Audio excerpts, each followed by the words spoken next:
고린도후서 5장 17절에서 19절의 말씀을 같이 읽으실 때 살아계신 하나님의 음성으로 들으시기를 바랍니다. 같이 읽겠습니다. 그런즉 누구든지 그리스도 안에 있으면 새로운 피조물이라. 이전 것은 지나갔으니 보라 새 것이 되었도다. 모든 것이 하나님께로서 났으며 그가 그리스도로 말미암아 우리를 자기와 화목하게 하시고 또 우리에게 화목하게 하는 직분을 주셨으니 곧 하나님께서 그리스도 안에 계시사 세상을 자기와 화목하게 하시며 그들의 죄를 그들에게 돌리지 아니하시고 화목하게 하는 말씀을 우리에게 부탁하셨느니라. 아멘. 지난 5월 22일 밤에 세계적인 팝스타 아리아나 그란데라고 하는 사람이 공연을 했는데 수많은 사람들이 모여서 그 공연을 보았습니다. 영국 맨체스터 공연장에서 공연이 막 끝나자마자 자살 폭탄 테러로 22명이 숨지고 59명이 다쳤다는 그러한 뉴스를 접하게 되었습니다. 이슬람 극단주의 무장 세력 이슬람 국가 즉 IS는 자신들이 배우라고 밝히고 있습니다. 피해자 상당수가 어린이나 청소년이어서 안타까움을 더해주고 있습니다.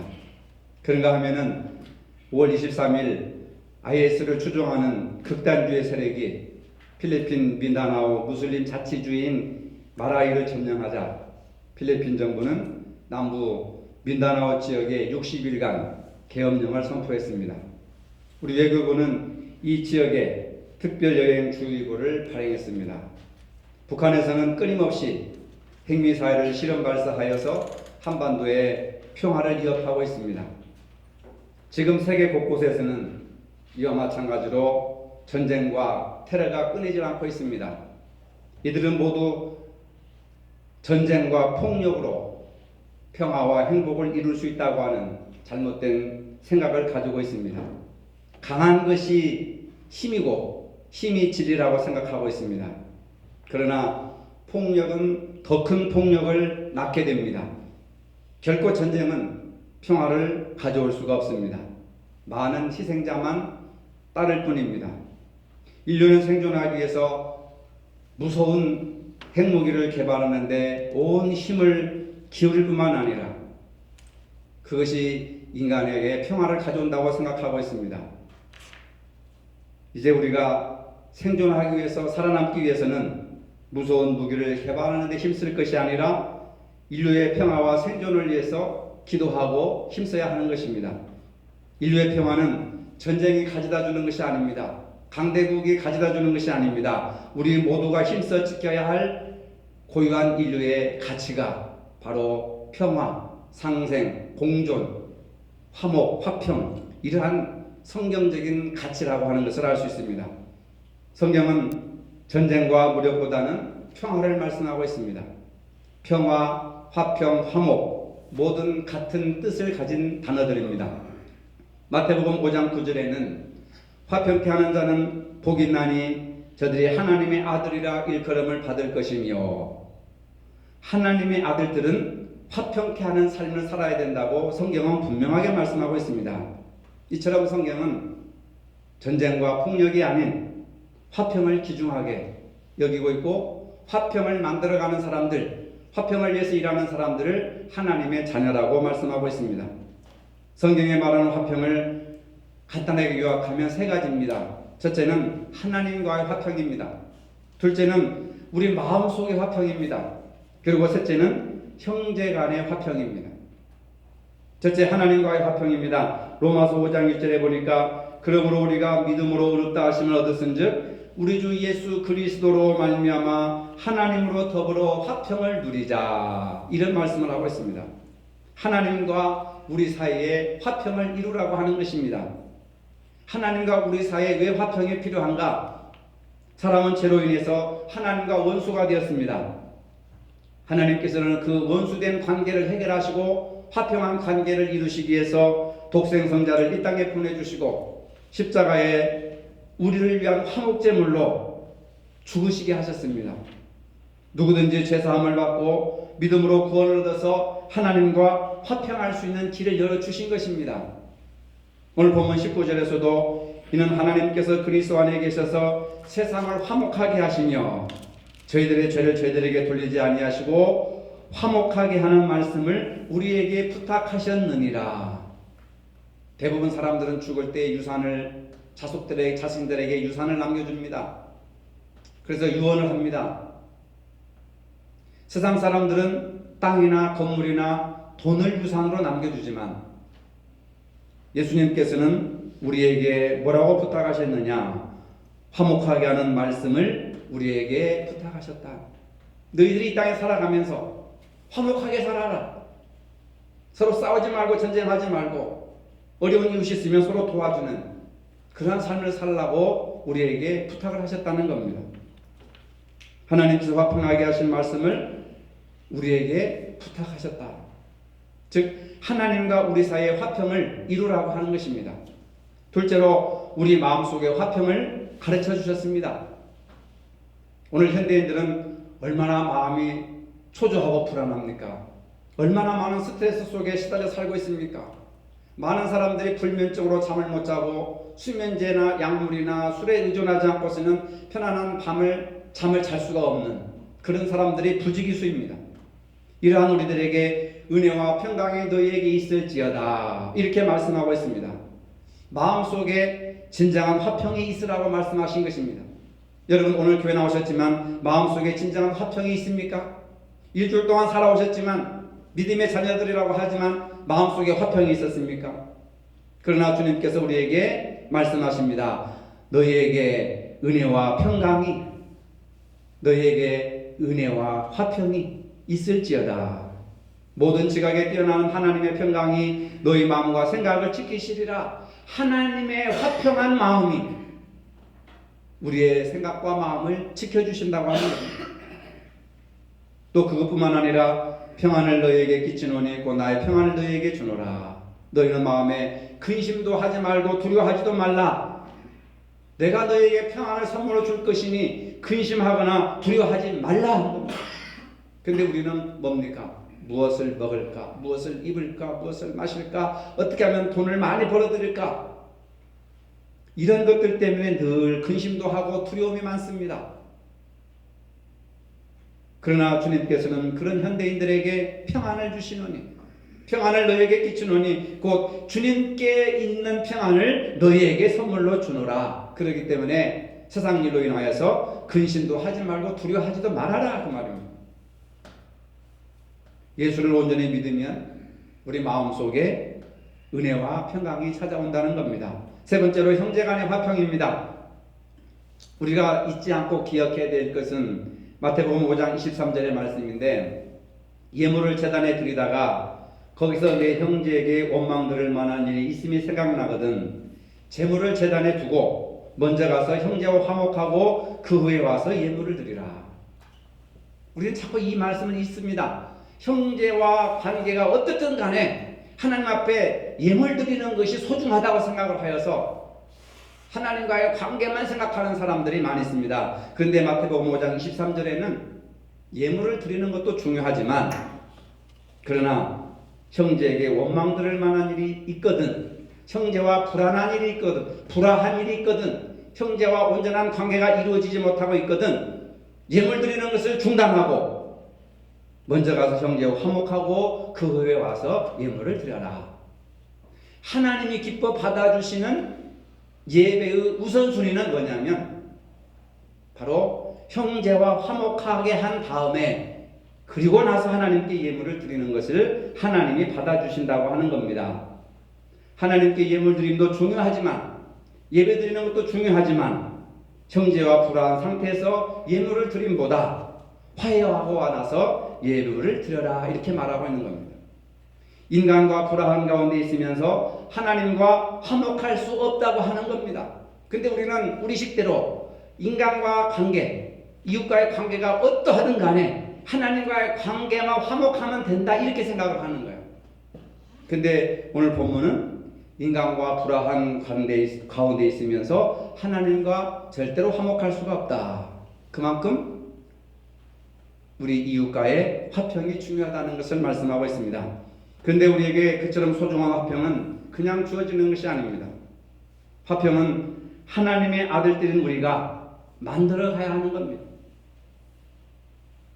마태복음 5장 9절에도 말씀드렸지만은 화평케 하는 사람, 이 말은 평화를 만드는 사람, 피스메이커라고 하는 겁니다. 평화를 만드는 사람들은 복이 있나니 평화를 만들며 사는 사람들은 하나님의 아들들이다. 하나님의 아들들만 평화를 만들어 가는 거고 평화를 위해서 산다는 겁니다. 세상에는 평화를 만드는 사람이 있습니다. 반면에 전쟁을 만드는 사람도 있습니다. 화평케 하는 사람도 있지만은 세상에는 불화케 하는 사람도 많이 있습니다. 하나님은 오늘 우리들에게 화평케 하는 사람은 하나님의 아들이라 불러주셨습니다. 왜? 평화는 하나님의 가장 중요한 속성 가운데 하나이기 때문에 그렇습니다. 우리가 화평케 하는 사람이 된다면 정말 사람들은 우리를 하나님의 아들이라고 인정해 줄 것입니다. 사람들은 우리가 교회 다닌다고 하나님의 아들이라고 부르지 않습니다. 근데 우리는 교회만 다니면 하나님의 아들이라고 생각을 합니다. 그러나 세상의 기준은 그것이 아닙니다. 우리가 과연 가정과 세상을 화평하게 하는가를 보고 세상 사람들은 우리를 하나님의 자녀가 되었는지 안 됐는지 그것으로 판단을 하는 것입니다. 이처럼 화평은 하나님의 아들과 연관되어 있을 만큼 중요하다고 하는 겁니다. 잠언 17장 1절에도 보면은 마른 떡 한 조각만 있고도 화목하는 것이 육선의 집에 가득하고 다투는 것보다 나으니라. 좀 가난하게 살아도 행복하게 사는 것이 날마다 고기를 썰어서 고기를 삶아 먹으면서 불화하게 사는 가정보다 더 행복하다는 겁니다. 그러니까 인간의 삶의 진정한 행복은 먹는 데서 물질에서 오는 것이 아니라 가족 구성원들 간에 얼마나 화목하게 지내느냐, 거기에서 온다는 것을 말하고 있습니다. 오늘 본문에서도 하나님께서 우리 모든 그리스도인들에게 화목해 하는 직책을 주셨다고 했습니다. 그렇다면 우리가 어떻게 하는 것이 화목한 인생을 살아가는 것인가? 첫째로 남의 허물을 지적하지 아니해야 된다는 겁니다. 우리 모두는 허물이 많은 사람들입니다. 비록 허물이 많아 우리가 기도할 때마다 날마다 나는 죄인이라고 고백하지만 남이 나의 허물을 지적하면 기분이 나쁜 겁니다. 여러분들, 누가 여러분들 허물을 지적하면 기분 좋을 사람이 있겠습니까? 그게 우리 인간의 모습이라는 겁니다. 그럼에도 불구하고 우리를 가장 잘 알고 계시는 예수님께서 우리의 죄와 허물을 지적하지 않으셨습니다. 우리의 죄와 허물을 지적하지 않으시고 그것을 예수님이 십자가에 짊어지고 담당을 하셨습니다. 허물을 지적하면 화목할 수가 없습니다. 과거에 비어 있으면 화목할 수가 없습니다. 과거를 따지면 과거에 묶여있는 사람들은 하나님의 은혜를 바라보지를 못하는 것입니다. 남의 허물이 발견되면 그것을 인정하고 가는 것입니다. 예수님이 우리의 죄와 허물을 지적하지 않으시고 우리의 죄와 허물을 십자가에 짊어지고 가셨듯이 그 사람을 깊이 알다 보면 그 사람의 단점과 허물이 드러나는데 그것으로 정죄하지 않고 그 사람이 그런 사람이구나 하고 그 사람을 인정하고 그 사람의 허물을 내가 짊어지고 가는 것이 십자가를 짊어지고 예수를 따라가는 삶의 모습이라고 하는 겁니다. 오히려 남의 허물을 고치려다가 싸움이 나는 경우가 많이 있습니다. 오늘 보면 10절에서 17절에서도 너희는 새로운 피조물이라 이전 것은 지나갔으니 보라 새 것이 되었도다. 이전에는 남의 허물을 보고 남의 허물을 들추고 남의 허물을 정죄하고 비난하고 살았지만 이제는 새로운 피조물로서 새로운 존재가 되었으니 옛날에 살던 그런 방식을 버리고 이런 삶의 방식은 지나갔으니 이제 보라 새 것이 되었도다. 이제 평화를 만드는 사람이 되어라. 평화를 만드는 사람으로서 살아가라 라고 하는 의미와 같은 맥락이라고 하는 겁니다. 교회 안에서 신앙이 자란다, 믿음이 자란다 라고 하는 말을 많이 사용하죠. 신앙이 자라고 믿음이 자라는 것을 어떻게 알 수 있습니까? 여러 가지 방법으로 알 수 있겠지만은 가장 중요한 것은 그 사람이 얼마나 화목한 삶을 살아가고 있는가. 가정에서도 그렇고 직장에서도 그렇고 교회에서도 그렇고 그 사람이 얼마나 다른 사람들과 화목한 관계 속에 살아가느냐, 그것이 바로 그 사람의 신앙이 자라고 그 사람의 믿음이 자랐다고 측정할 수 있는 것이 바로 다른 사람과 얼만큼 화목하게 지내느냐, 그것으로 따진다는 겁니다. 주님을 위해서, 교회를 위해서, 성도를 위해서 얼마나 우리가 화목하고 또 화목하게 지내고 있는가, 바로 그 사람의 믿음이 자란 증거라고 할 수 있습니다. 교회도 어떤 교회가 좋은 교회라고 생각하십니까, 여러분? 아무리 외적으로 규모가 크고 수많은 사람들이 모이고 좋은 프로그램이 있고 재정이 든든해도 하나님을 위하여서, 복음을 위하여서, 어려운 사람들을 위해서 화목하는 것이 없다고 한다면 참된 교회 모습이라고 할 수 없습니다. 가만히 보면 분쟁이 많은 교회의 특징은 책임을 지는 사람이 없다는 것. 서로가 서로를 미워합니다. 자기의 잘못과 책임을 다른 사람들에게 전가시킵니다. 그러나 화목하고 부흥하는 교회는 그렇지 않습니다. 서로가 용서하고 서로를 이해해 줍니다. 상대방의 허물을 따지지 않습니다. 서로 비난하지 않습니다. 서로 섬겨주면서 서로 덮어주고 다른 사람의 일을 나의 일처럼 감당해주고 아파해주고 함께 울어주고 기뻐해주는 그러한 면이 다르다고 하는 것을 볼 수가 있습니다. 화목하기로 소문난 가정에 한 친구가 찾아가서 도대체 이 가정은 어떻게 하길래 이렇게 화목하게 살아가고 그 소문이 온 동네에 퍼졌는가 하고 친구가 찾아갔습니다. 그러자 주인은 우리 집에 이런 비결이 있다 말하지도 않고 그냥 장남을 불렀습니다. 얘야, 뒤뜰 감나무에 가서 감 한 강줄이만 따오너라. 친구는 깜짝 놀랐습니다. 아니 지금 5월달 정도가 돼가지고 이제 막 감이 열매가 열려지기 시작하는 이때 감 한 강줄을 따오라고 하다니 과연 아들이 시키는 대로 할까? 궁금했는데 장남은 아버지에게 아무런 대꾸도 하지 않고 그저 아버지의 말에 순종하여서 시키는 대로 하더라는 것입니다. 참 이상하다. 그들의 또 주인이 차남을 불렀습니다. 외양간에 가서 소를 끌어다가 지붕에 올려놓아라. 아니 소를 끌어다가 지붕에 올려놓으라니 이게 말이나 됩니까, 여러분? 이해가 할 수가 없는 거예요. 근데 가만히 보니까 아버지의 말씀대로 차남이 소를 사다리에다가 이렇게 끌어올려가지고 소를 지붕에다가 갖다 놓는 겁니다. 그제서야 친구는 그 가정이 화목한 비결이 아버지의 말씀에 대한 아들들의 순종에 있다는 것을 깨닫게 되었습니다. 교회 생활도 이와 마찬가지고 가정생활이나 직장생활도 이와 마찬가지입니다. 가르침에 순종할 때에 화목하고 부흥이 온다는 것을 믿으시기를 바랍니다. 그것이 계절이 안 따르고 소가 지붕에 올라갈 수 있는 것이 상식이 아니더라도 집안의 어른이나 가르치는 자가 명령을 하고 말씀을 하면 비록 내 상식과 내 경험에 맞지 않더라도 그대로 순종하는 것이 화목의 비결이요 행복의 비결이라고 하는 것입니다. 그런 가정에 하나님이 복을 주시고 그런 교회에 하나님이 복을 주신다고 하는 사실입니다. 두 번째로 화목하게 하는 삶은 그리스도 중심의 삶을 살아가는 것입니다.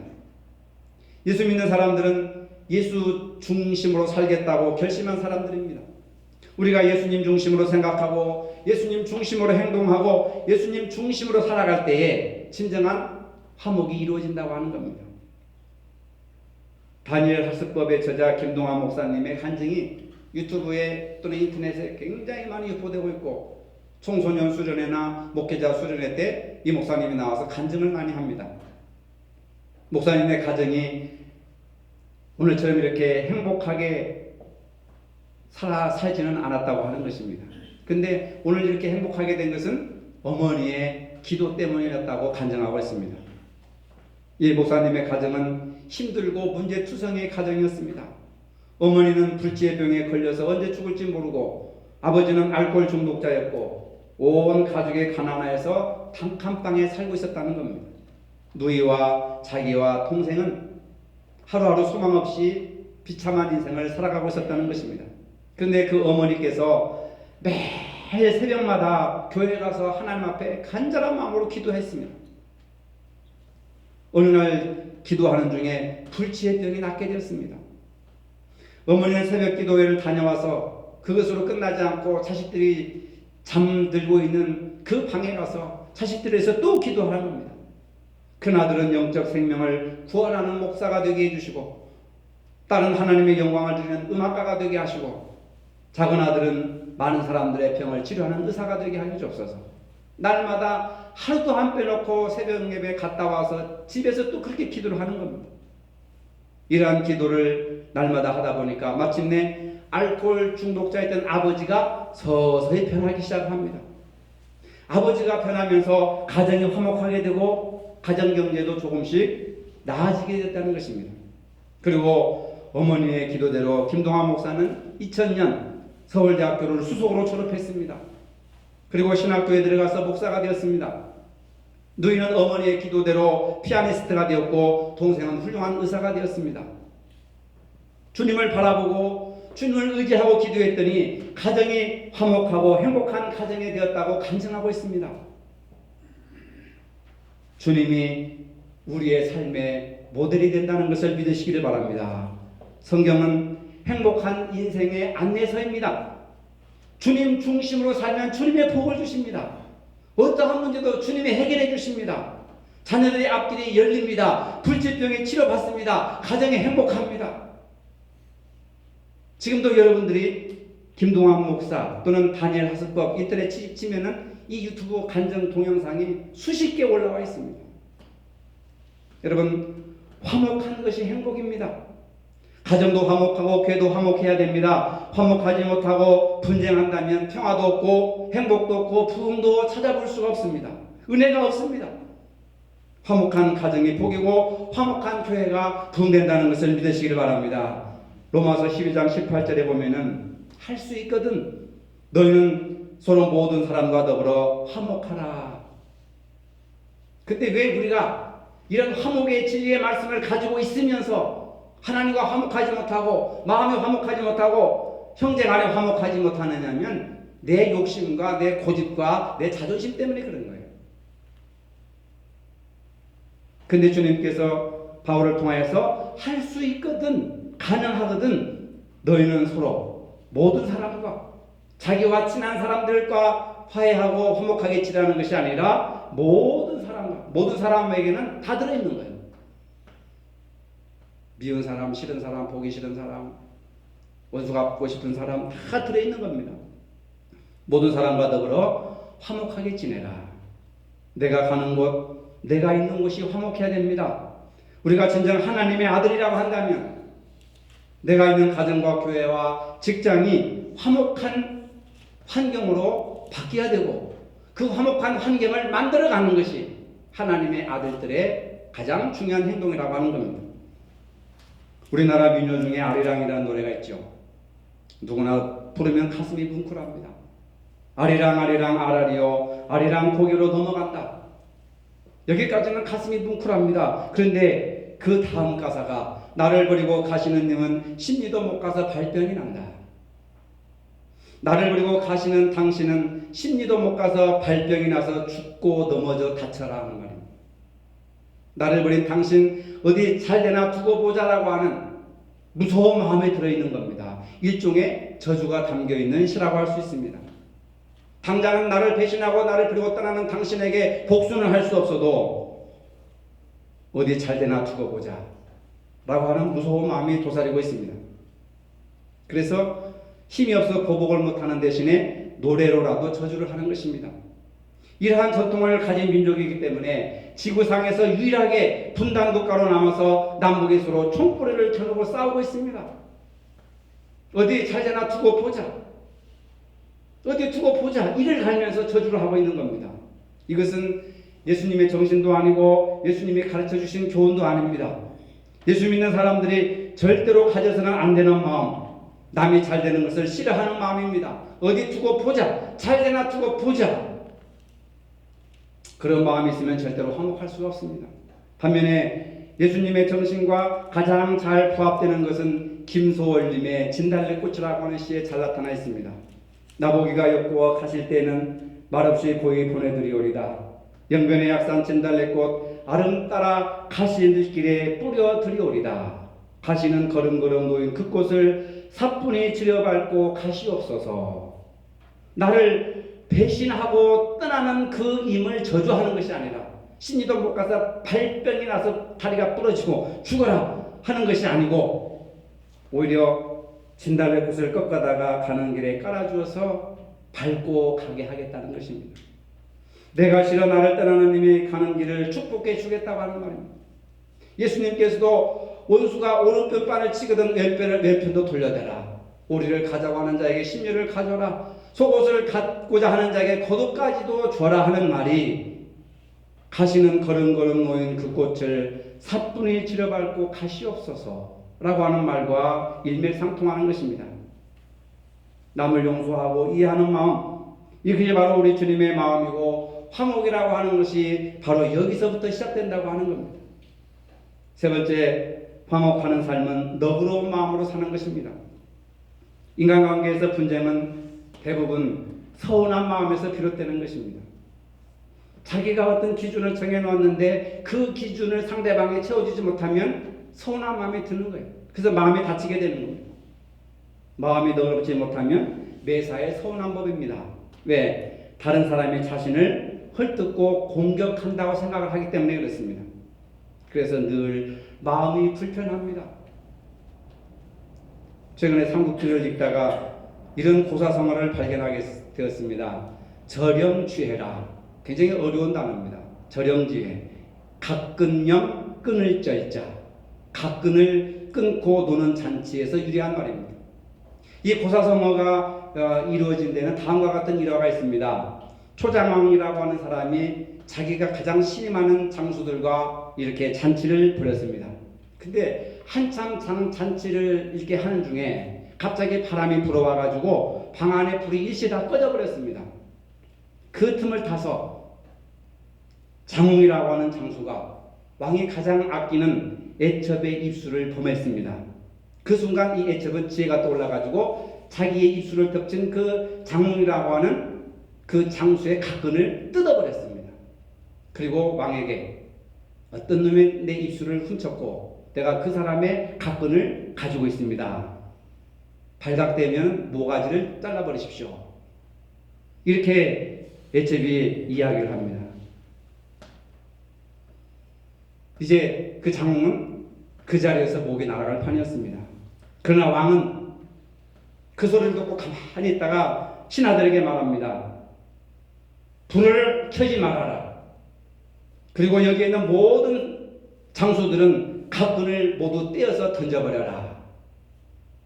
그렇게 해서 자기가 사랑하는 애첩을 누가 건드렸는지 아무도 모르게, 드러나지 않게 각근을 전부 다 잘라버려라, 뜯어버려라 이렇게 말을 합니다. 이 말을 들은 장웅은 너무너무 감격하고 왕의 너그러움에 감복하여 가지고 눈물을 흘렸습니다. 뒷날 왕이 전쟁에 나가서 죽을 위기에 처했을 때 자기 목숨을 구해준 그 왕을 위해서 자기 목숨을 건져서 그 왕을 구해줬다고 하는 일화가 있습니다. 마음이 너그러운 신하를 얻고 나중에 자기의 목숨까지도 구하게 됐다고 하는 이야기가 삼국지에 나오고 있습니다. 절영쥐해라고 하는 말입니다. 얼마나 너그러운 마음입니까? 이런 마음을 갖고 산다면 인생이 얼마나 행복하겠습니까? 인생이 얼마나 보람되겠습니까? 교회는 참으로 다양한 사람들이 모여 살고 있습니다. 살아온 환경도 각각 다르고 교육 수준도 다르고 좋아하는 선호도도 다 다릅니다. 어떤 사람은 냉커피를 좋아하는 사람이 있고 어떤 사람은 뜨거운 커피를 좋아하는 사람이 있고 어떤 사람은 블랙커피를 좋아하는 사람이 있고 어떤 사람은 믹서커피를 좋아하는 사람이 있습니다. 어떤 사람은 빵을 좋아하는 사람이 있고 어떤 사람은 떡을 좋아하는 사람이 있습니다. 다 생활 방식이 가치관이 다 다릅니다. 그러나 교인들 사이의 그 다양한 차이 때문에 상호간에 오해를 생길 수도 있고 의견 충돌을 가져올 수가 있습니다. 때로는 갈등과 분쟁이 일어날 수가 있습니다. 사람 사는 곳이 어찌 좋은 일만 있겠습니까? 그런데 중요한 것은 뭐냐면 자기의 생각을 절대화해서 남에게 강요하지 않아야 된다고 하는 겁니다. 상대방의 믿음과 그 생각을 존중해야 된다는 것입니다. 함부로 업신여기거나 비판하지 않는 것입니다. 사도 바울은 로마서 14장에서 교회 안에는 믿음이 연약한 자가 있고 믿음이 강한 자가 있다고 분명하게 얘기하고 있습니다. 믿음이 강한 사람들은 우상에게 바쳐졌던 고기를 아무 상관없이 먹을 수 있는 사람들이고, 믿음이 연약한 사람들은 우상에게 바친 고기를 먹지 못하는 사람들이었습니다. 바울은 여러 가지 입장 중에서 어느 것이 옳다 그르다 판단을 하지 않고 있습니다. 속으로 자기 판단은 가지고 있었을지 모르지만은 공개적으로 먹는 것이 옳다, 먹지 않는 것이 옳다라고 이야기하지 않았습니다. 왜 그랬느냐? 믿음이 약한 사람들에게 상처를 주거나 시험에 들게 할까봐 자기 입장이 있었지만 자기 입장을 말하지 않았습니다. 어떤 태도가 옳으냐 그르냐 이런 문제를 넘어서서 바울은 교회의 덕이 되는 길을 찾고자 했던 것입니다. 근데 오늘 우리들은 뭡니까? 누구 말이 옳은가? 누구 말이 그른가? 이것을 따지다 보니까 분쟁이 일어나고 싸움이 일어나고 부부싸움도 이것 때문에 일어나는 겁니다. 여러분, 옳고 그름을 우리가 따져서는 안 되는 겁니다. 옳은 사람 이야기도 맞고 그런 사람의 말도 맞습니다. 고기를 먹는 사람들의 말도 맞고 고기를 못 먹는 사람들의 말도 맞습니다. 믿음이 강한 자의 이야기도 옳고 믿음이 연약한 자의 이야기도 일리가 있습니다. 중요한 것은 뭐냐면 옳고 그름을 판단하는 재판장이 아니라는 겁니다. 교회는 재판하는 장소가 아닙니다. 여러분. 하나님의 영광을 위하고 주님의 복음을 전하고 교회의 덕을 세우는 것이 중요하다는 거예요. 여러분들 모든 기관이나 신앙생활을 하는 거나 부딪히는 모든 문제가 있으시면은 내 주장이 옳다, 저 사람 주장이 나쁘다, 이게 아무 소용이 없어요. 교회는 재판관이 아니고 재판장이 아니고 재판소가 아닙니다. 하나님의 교회를 재판소로 세우신 것이 아닙니다. 영혼군을 위해서 세우셨습니다. 영혼군을 위해서는 교회의 덕을 세워야 된다는 겁니다. 누구의 이야기가 옳고 그러다 따지지 말고 먼저 교회의 덕이 되는 길을 생각해야 된다는 겁니다. 내가 이렇게 말하고 이렇게 행동하고 이렇게 결정함으로써 교회의 덕이 되는 것인가, 교회의 덕을 깎아내리는 것인가, 그것이 우리 판단의 기준이 돼야 되지. 누구의 기준이 옳고 누구의 말이 틀리고, 그러면 틀렸다고 지적당한 사람은 교회를 못 나오는 겁니다. 창피해서 상처받아가지고. 교회의 덕을 위해 참고 덮어주고 용서하고 이해하는 마음을 가져야 됩니다. 세계는 끊임없이 전쟁과 테러의 공포 속에 시달리고 있습니다. 이러한 상황에서 평화를 만들고 하나님의 아들이라 일컫는 우리들조차도 미움과 불화와 시기와 다툼이라고 하는 핵무기 하나씩을 장착하고 핵미사일 하나씩을 장착하고 여차하면 스위치를 누르고 상대방을 위해서 북한처럼 이렇게 미사일을 발사한다고 한다면 교회는 평화가 깨어지고 공포의 위기 속에서 죽고 말 것입니다. 오늘 주님께서 우리에게 말씀하십니다. 하나님과 평화하고 내 마음속에 진정한 평화를 이루고 형제와 평화를 이루라. 하나님과 평화는 예배를 통해서 회복되고 영적인 삶을 통해서 이루어지는 것이고, 마음속의 평화는 하나님의 말씀에 은혜 받고 순종하는 삶을 통해서 이루어지는 것이고, 형제 간의 평화는 형제의 허물을 덮어주고 너그러운 마음을 펼칠 때 그게 가능한 것입니다. 할 수 있거든 모든 사람과 화목한 삶을 지내시기를 바랍니다. 이것이 축복이고 이것이 복음인 줄로 믿으시기를 바랍니다. 거룩하신 아버지, 전쟁과 테러의 위협 속에 하나님의 자녀들인 우리가 진정 화평을 이루는 삶을 살게 하여 주시옵소서. 하나님과 관계가 회복되게 하시고 내 마음속에 은혜와 평강이 넘치고, 그리고 형제 간의 관계 속에서 진정한 화평과 화목을 이루는 복된 저희들이 되게 하여 주시옵소서. 예수님의 이름으로 기도합니다. 아멘. 이제는 우리 주 예수 그리스도의 은혜와 하나님 아버지의 무한하신 사랑과 성령의 교통하심이 화목케 하는 삶을 살길 원하는 모든 성도들 머리 위에 이제로부터 영원토록 함께 하시기를 축원하옵나이다. 아멘.